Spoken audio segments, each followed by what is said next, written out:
What's up, Playmakers? I'm your host, Lily Hennick. Today is Friday, and that means it's showtime. Today, we're going to start off the show with some breaking news and head right into a Rock Chalk Rewind. Our women's team did win the WNIT, so the Women's Roundtable has all of that covered for you. And tonight marks the spring football game for the men's football team, and we have all the off-season moves covered for you. Pro sports are ending with the NHL and NBA seasons coming to an end, so we've got all that covered for you. And the boys at the Roundtable are here to give a preview on the NFL draft happening in Kansas City. All this and more coming up, so stay tuned, Playmakers, because it's showtime. Here we go.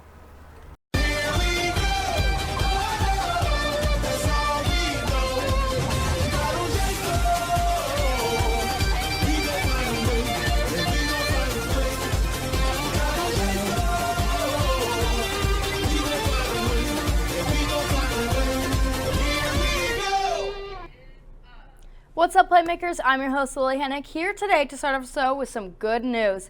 Kansas basketball head coach Bill Self announced earlier in the week that he would address the media on Wednesday. After a health scare kept him from coaching in the Big 12 and NCAA tournaments, there was a lot of speculation whether Self would finally take a step back from coaching. But in Wednesday's press conference, Self said he's doing well and that he has no plans to retire anytime soon. At age 60, Self spoke to reporters for the first time since March 8th when he went into an emergency room after a final shoot-around for the conference tournament. He was later treated at the University of Kansas Health System, where he had 2 stents placed to treat the blocked arteries in his heart. He says he hasn't done much since the incident, but he's exercising almost daily now. He also says the scare made him realize how much he loves coaching. He says he's been able to reflect on a lot while being away for the last few weeks, and most importantly, how much he missed his job, how much he loves his job, and how much he wants to keep coaching at Kansas. I am 100% positive I will be coaching at the University of Kansas this upcoming season, and hopefully many more after that.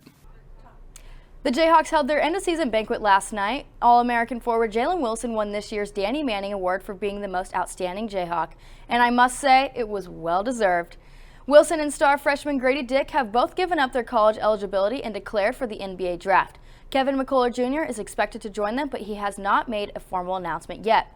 You can expect a new-look Kansas team to take the floor in the fall. The Jayhawks also have forwards MJ Rice, Zach Clements, and big man Cam Martin, and guards Joe Yesufu and Bobby Pettiford entering the transfer portal.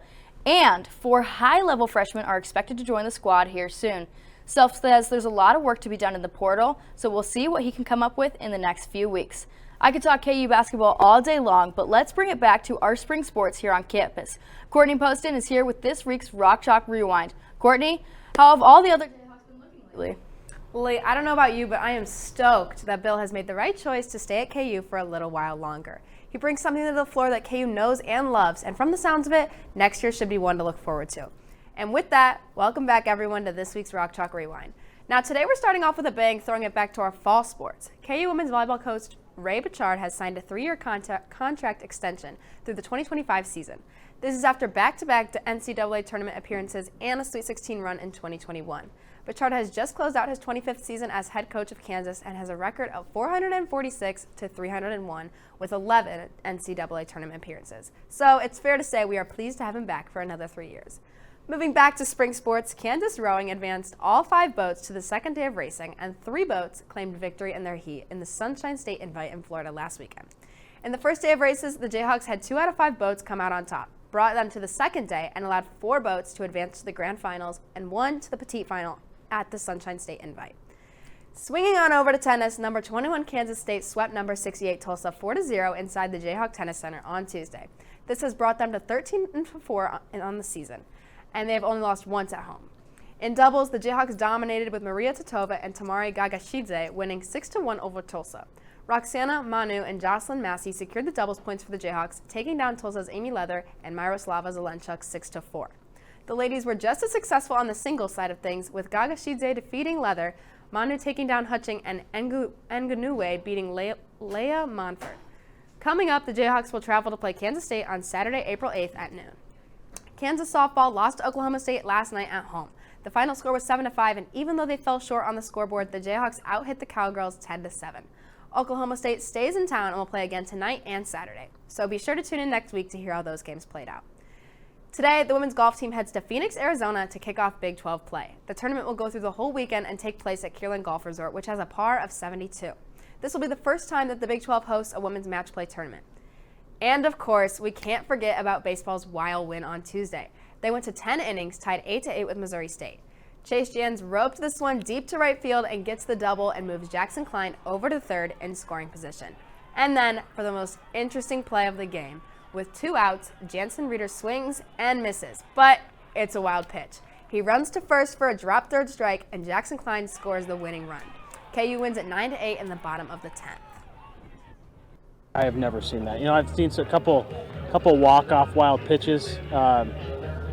Had a walk-off wild pitch against Missouri State a few years back in the Missouri Valley Championship game, but never a walk-off wild pitch, drop strike 3 over the backstop. I've never been a part of one of those.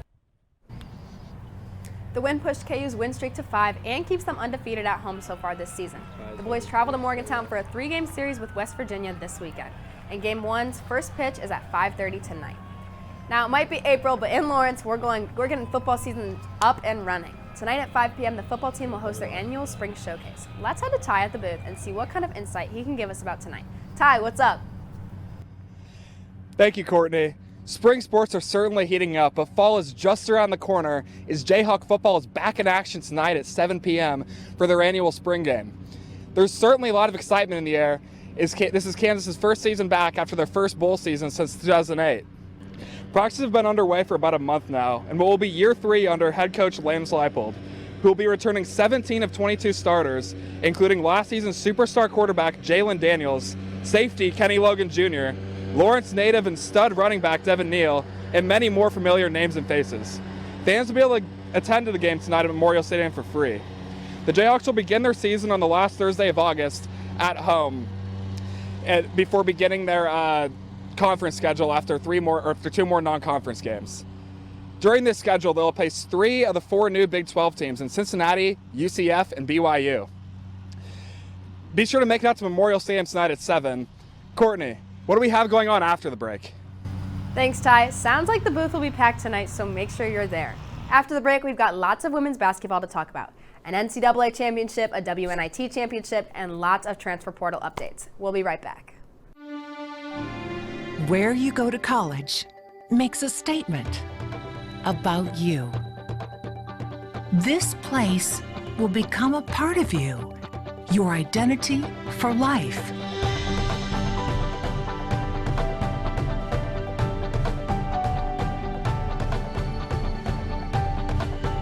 The University of Kansas, a great place to be you.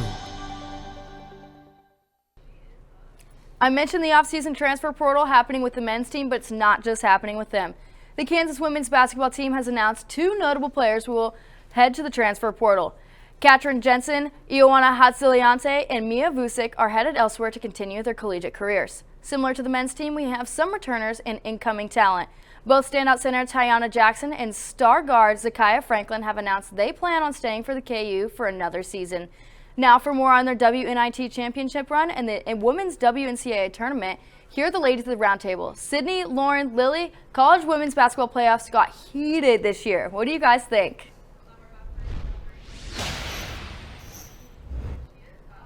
Thanks, Lily. Welcome back to another segment of Roundtable with Richie. I'm Lauren Ritchie, joined alongside Sydney Clark and Lily Schutzenhofer, and we've had a lot of women's basketball in this last week. Up first, LSU was the first team to advance to the national championship game with their Final Four win. Break down this game for us. This game was nothing but exciting, honestly. I mean, with Alexis Morris dropping 27 and 2 of her misses then turned into points by Angel Reese, they were undefeated. This game was pretty much, it was amazing to see. And LSU trailed for the longest time going into the 4th and then went on a 15-0 run in 5 minutes, and then the Tigers led for the first time since the first half. So LSU was championship bound late in the game. Virginia Tech did give them a run for their money, but they went on to be the national champions, so they have grit for sure. We got to see Georgia Amore also set a record for the most three-pointers in a single tournament game with 24, but only went 4 for 17 in the game. Hokies had a great tournament run. They did. They gave LSU a run for their money, but in the end, it just wasn't enough to send them to the national championship game. And then the last game of that night was the Iowa Hawkeyes advancing to the championship. What did you see in that game? Kaylin Clark. What else did you see? in the story. I mean, she scored 63% of Iowa's points throughout the entire tournament. That says enough about her game. That says enough about Iowa themselves, too. But Iowa got their second consecutive 41-point game for Clark, and they went on to end South Carolina's 42-game winning streak. Yep. So. I mean, she's the first woman to go back-to-back 40 points performances in the tournament. They had a sellout crowd of almost 19,000. It doesn't. I don't think it gets better than that. That's peak basketball right there. Even and especially for a women's team to see them doing that well and having that attendance number. It's amazing. And it was sad to see Aaliyah Boston, South Carolina star player, college career come to an end, but she's entering the draft and she should have a great run and go. Yep. Lord knows she's going number one. I'll put my money on it. I think she's going number one. And Caitlin Clark with her 1,000th point on the season is huge, and her name is just the brand of women's basketball at this point. And then, of course, the championship game, the LSU Tigers and the Iowa Hawkeyes. It was a heated game. What a game. What a game. It was crazy. I can't lie. I was watching it in the library trying to, not yell in the library. It was awesome. Yeah. I was at dinner with my parents, had it on my phone, and I was like, honestly, LSU showed no mercy. No. You can go back and forth and say it was a great game, and it was a great game. Caitlin Clark had herself a game for sure, and so did Angel Reese. Yeah. And there's a reason LSU is a champion. It was gritty, it was competitive, and it honestly was the spark of women's basketball, in my opinion, and it really brought major attention to the game and where it should have been all along. And there's a reason that this game will go down, I think, as one of the best ever in women's college basketball for history. Yeah, I mean, 102 points is the record for the most points scored in a women's championship game too. That's just that's amazing. And then speaking of women's basketball, our Kansas women's won the national championship for the WNIT. Kara has more on the crowd. Kara? KU students and fans came to support and hype up the women's basketball team as they took on Columbia for the WNIT championship. The crowd was electric as the recorded attendance was 11,701 in Allen Fieldhouse that night. This is close to over 3,000 more fans than the Fab Four game, which had 7,229.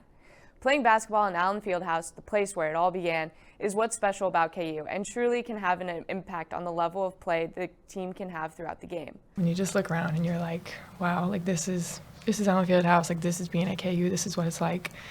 It's definitely a little emotional.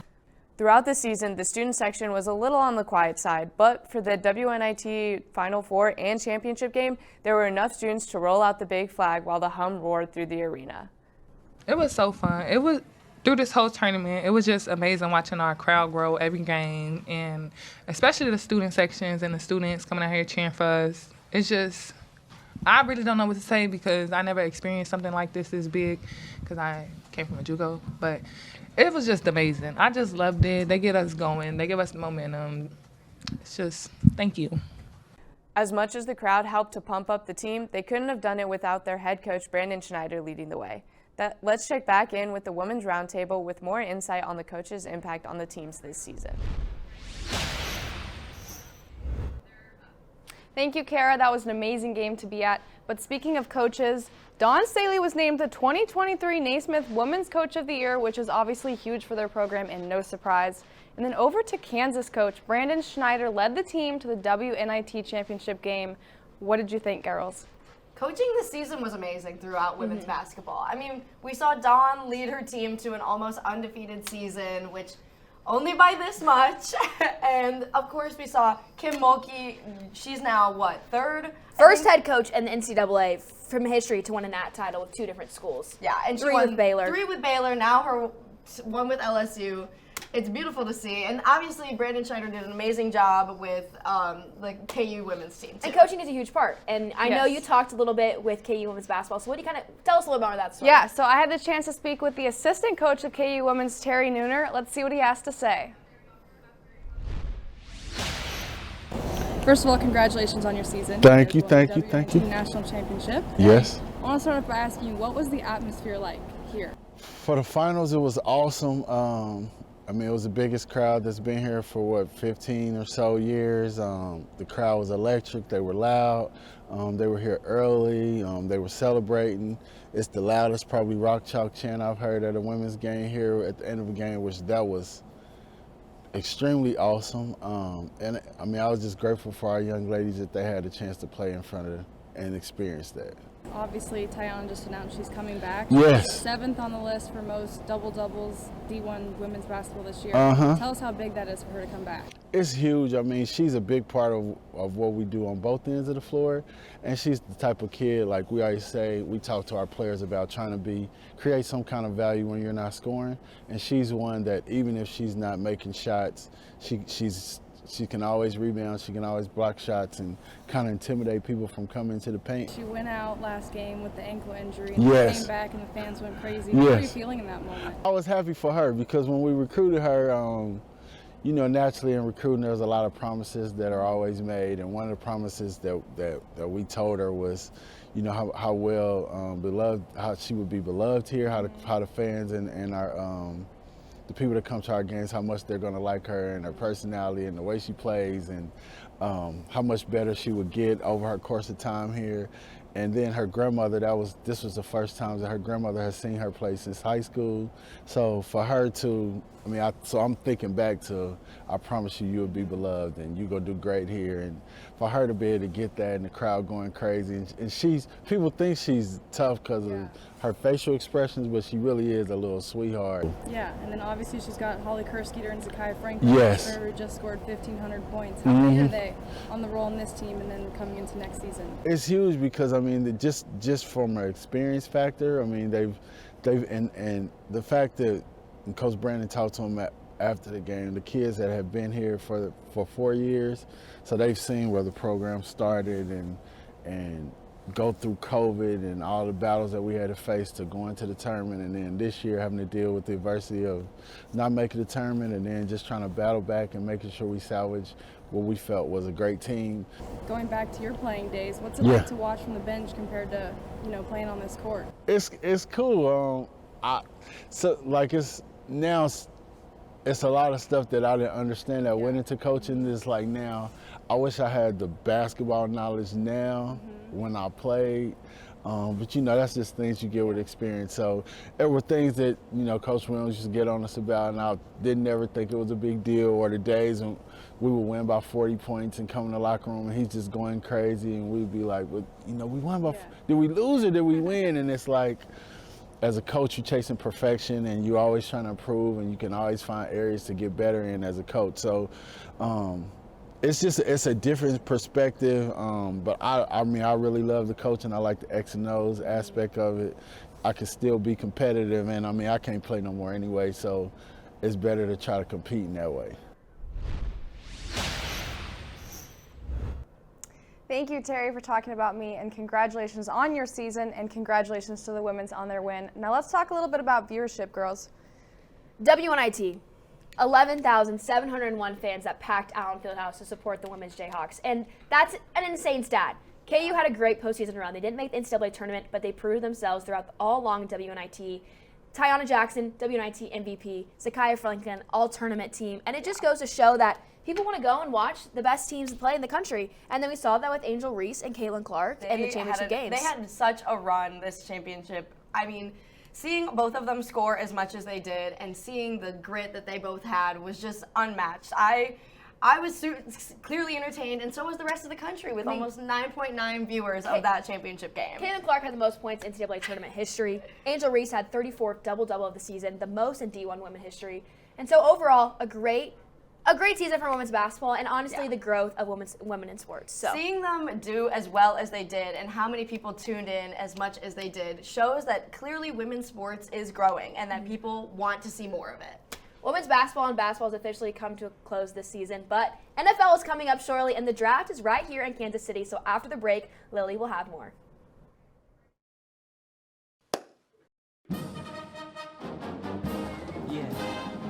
Yeah, I always just clap in this part. This is where everyone's talking amongst themselves. Do you know how to do it? Do you know how to do it? Are we supposed to smile? When do we start? Somebody over here already started. Can we talk about the piccolo part? It's the most complicated one. It is. If you listen, you're doing it when the band's not playing. You have to tell me when it starts. I still don't know. Here we go.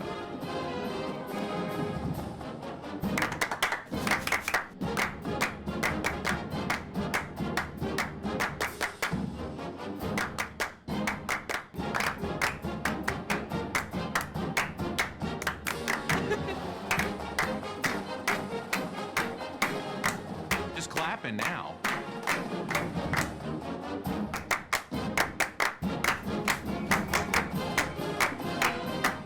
No humps. Nailed it. I practiced this morning. Tomorrow is just two people. It has a right and a wrong way of doing it.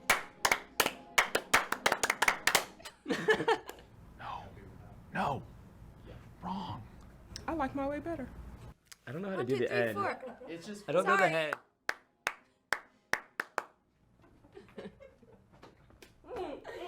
It's hard by yourself.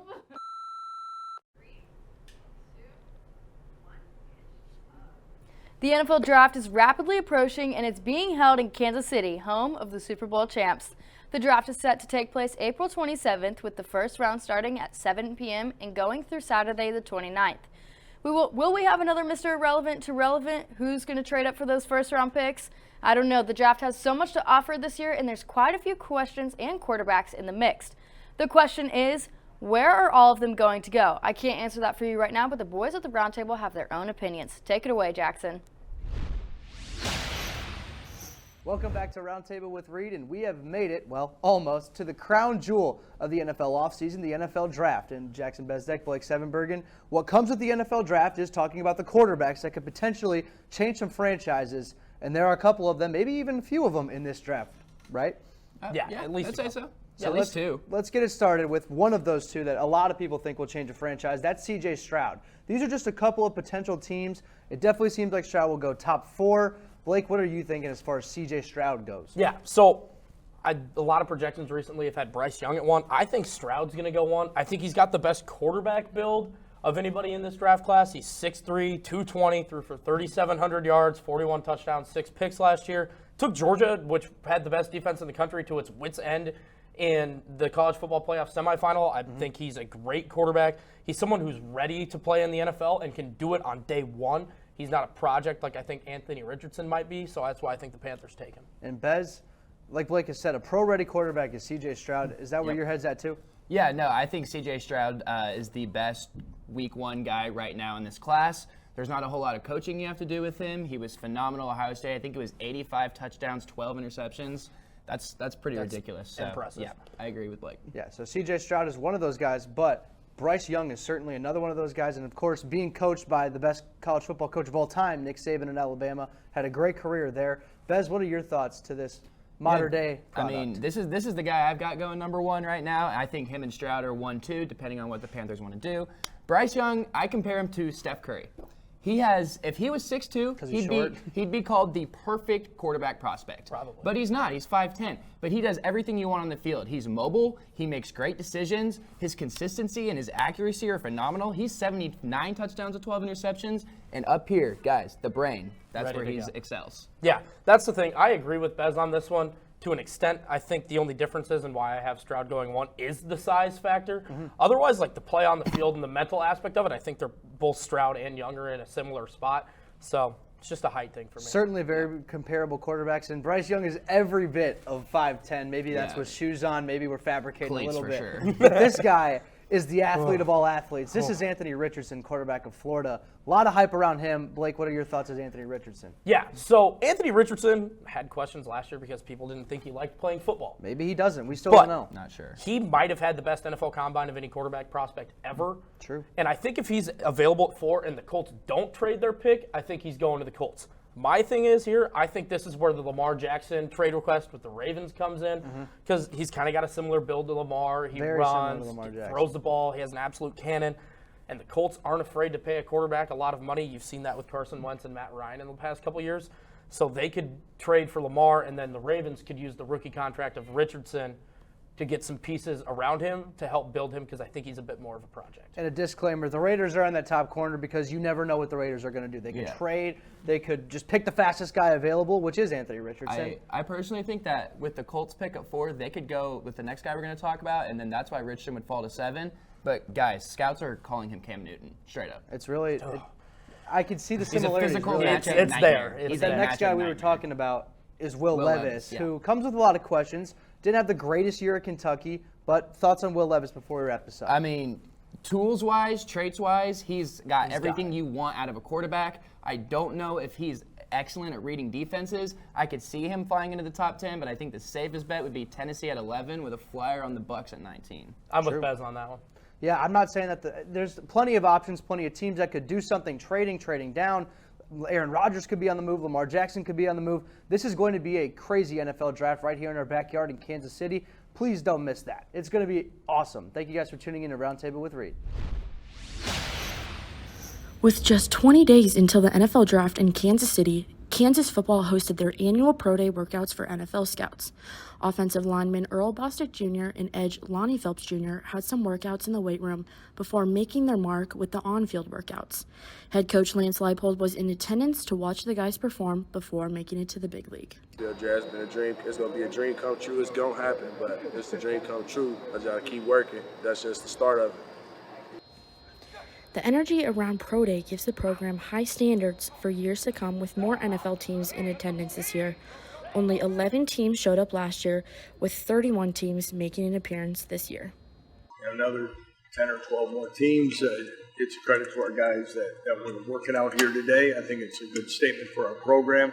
Again, the progress that we continue to make, and really the what these guys have done in their careers for this opportunity. With 32 different teams for these guys, their lives will change forever from just one phone call in the backyard of Lawrence. Reporting for KUJH, I'm Anna Ambrose.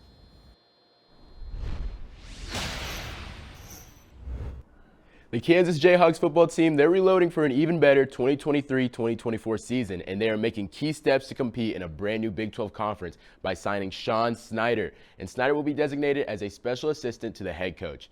I'm Namdan Yanike, and the name might sound familiar, as Snyder was a player and then a special teams coach and administrator for our rivals, the Kansas State Wildcats. Sean is the son of legendary ex-K-State coach Bill Snyder and was a stud punter for the Wildcats in the late 80s and early 90s, rocking a 43 career punting percentage and a spot in the K-State Athletic Hall of Fame. He then worked as an assistant coach and football administrator after college for years until finally becoming the special teams coordinator we know today. He headed the special teams unit for USC in 2020 and most recently at Illinois, who the Jayhawks will face in Week 2. So why in the world are we hiring a former rival of ours? Well, I believe Snyder's resume wipes out any animosity we may have. While he might not be in charge, Snyder is going to bring his genius that has gotten him far in his coaching career and expand Leipold's already deep bag. At K-State during the 2010s, the Cats were ranked top 15 in ESPN special teams efficiency 5 times. He coached a couple of guys you may have heard of to Special Team Player of the Year honors. I don't know, guys like Tyler Lockett 2 times as a punter and kickoff returner. He made Josh Youngblood a freshman All-American first teamer in 2019 at kicker, and former Chief Byron Pringle was all Big 12 first team under his watch. Snyder in his presser detailed what it took to get guys to buy into his system and coaching them up to high-level players. If the players believe in what they're doing, they believe in you as a coach, and you have a great relationship with them and respect, they're going to fight, and you can get a lot done with guys that are going to fight. So here's the Coach Snyder, and hoping he can really bolster our team for another incredible Jayhawk football run. All right, to end our show, we're going to hammer this pro block like never seen before. Richie and Carson, they're going to talk the Chell, and we got the spiciest MVP race in years with Joe Blake. All here after the break.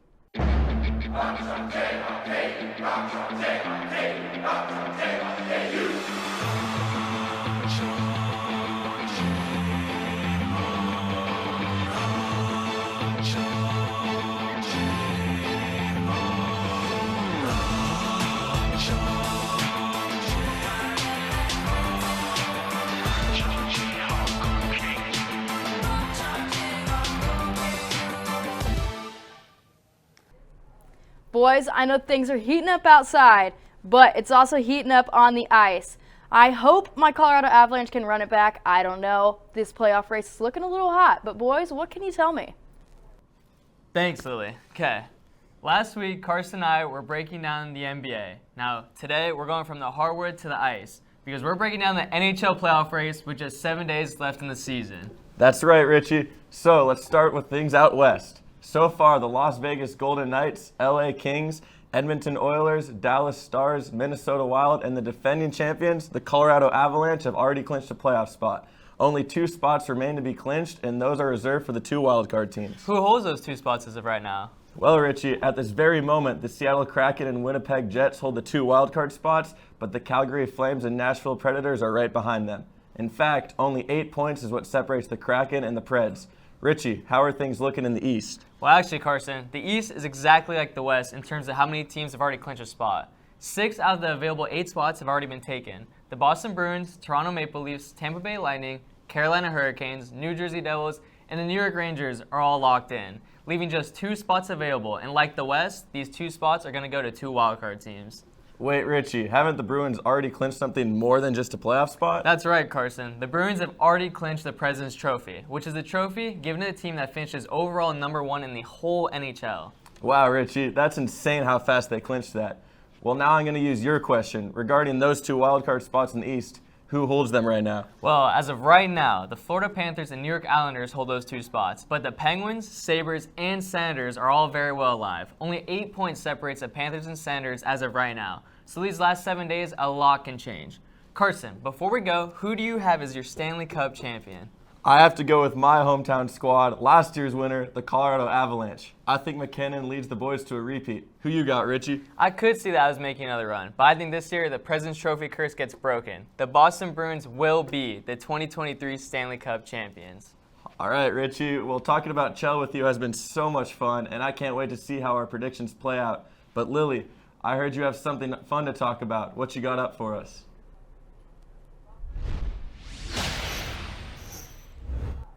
Thanks, Carson and Richie. And likewise, Carson, I'm hoping our home team, the Colorado Avalanche, can run it back. I don't know about those Bruins, but we'll see. Anyways, for more NHL excitement, let's check out this play from Colorado Avalanche forward Nathan MacKinnon. And I promise I didn't just pick this because I'm an Avs fan. This goal yields a season milestone for MacKinnon. Watch as MacKinnon rifles an overtime winner over the San Jose Sharks on a breakaway for his 100th point of the season. Now, the NHL isn't the only league nearing the playoffs, so let's take another look from a top play from the NBA. Now, this play comes from Dallas Mavericks big man Luka Doncic, who found himself stuck in the corner, double teams, but managed to throw an incredible pass across the court to his teammate, who shoots for a 3 and makes it. Absolutely insane. Well, that's all I have for the play this week, but now let's head to Joe for an update on the NBA MVP race. While those were the best plays of the week, it's hard to argue for anyone else being the best player of the year than Joel Embiid. When we touched on the MVP race last week, Nikola Jokic and Embiid were tied for the frontrunner position. However, after Tuesday night, Joel Embiid is now a -1,000 favorite to win the award. Let's take a look at the 52-point performance that likely made him an NBA MVP. It all started in the first quarter where he scored 16 points. He capped off his hot start with this and one to get the crowd into it. He made the next free throw, something that he continued to do all night, going 12 out of 13 from the charity stripe. The former Jayhawk obviously had a great night scoring the ball, but made his presence known on the defensive end as well with some blocked shots. He also didn't struggle to give the ball up when the defense keyed in on him late, as he passed through the double team to set up his teammates for open looks. When it was time to be the league MVP, however, Embiid took over. The 76ers needed a bucket to keep the Celtics away, and he made it happen right there. Philadelphia finished off the win over the Celtics, solidifying Embiid's great performance, all while Jokic scored a disappointing 14 points in the loss to the Rockets. It's looking clear that Embiid is the NBA MVP, and it's also looking clear that we have to go. Lily, take us home. Well, Playmakers, that's all we have for today, but be sure to stay tuned on our socials for coverage of the football game tonight and more at Playmakers KU. But until next time, remember, it's not about the games you play, but the plays you made. Rock chalk, and see you guys next time.